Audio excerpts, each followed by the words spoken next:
चर्चा करणार आणि कशी चर्चा करणार? नाही नाही, असं नाही ना. हे बघा, आता ही लक्षवेधी क्रमांक 2 तुमची आहे. नाही नाही, ठीक आहे. हा, एकाला कसं बोलायचं त्यांची हरकत होती. नाही नाही, मग आमची पण आहे ना. ठीक आहे, तुम्ही आता प्रत्येकाला देताय ना. असं नाही ना, आम्ही आता एकदाही बोललो नाही.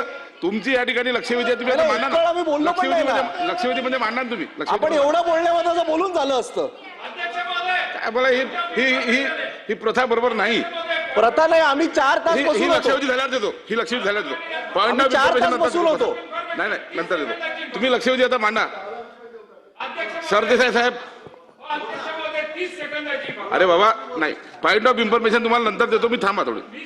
नाही नाही, चला. काय लक्षवेधी क्रमांक 2. लक्षवेधी क्रमांक 2. चला, मंत्री महोदय. छापल्याप्रमाणे. अध्यक्ष महोदय, ही जी काय लक्षवेधी आहे ही मुंबईच्या एक अत्यंत महत्वाच्या विषयासंबंधातली लक्षवेधी आहे.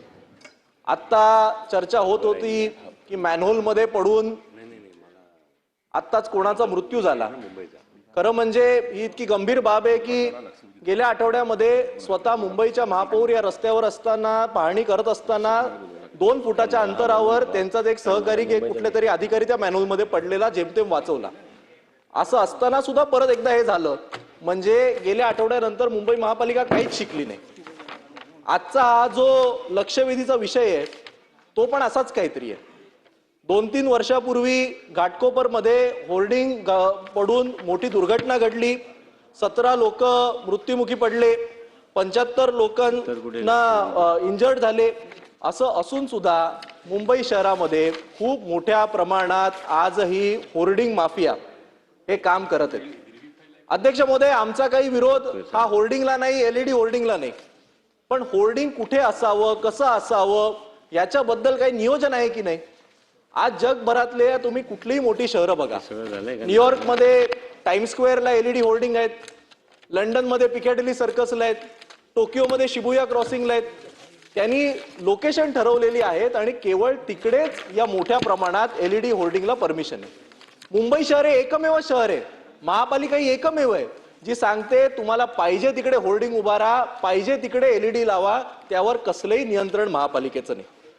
आज या होर्डिंगमुळे व्हिज्युअल पोल्युशन होतं, ज्याच्याबद्दल अजिबात या सभागृहात आजपर्यंत चर्चा म्हणजे खूप कमी प्रमाणात होते. रात्रीच्या वेळी लोकांची झोप खराब होते.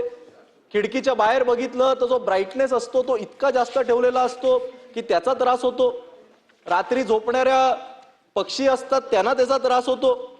शहराची जी स्कायलाईन असते ती पूर्णपणे विद्रूप होऊन जाते.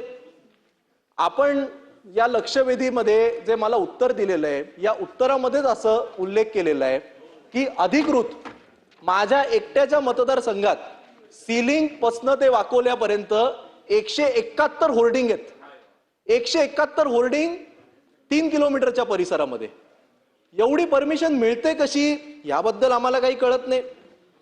याच्यामध्ये मी असा उल्लेख केला होता की या होर्डिंगची व्हिजिबिलिटी असावी म्हणून झाडे कापली जातात. उत्तर देताना असं सांगितलंय की सर्रास झाडं कापली नाही जात, पण एका वर्षात 6 FIR या महापालिकेने नोंदवले झाडं कापण्यासाठी.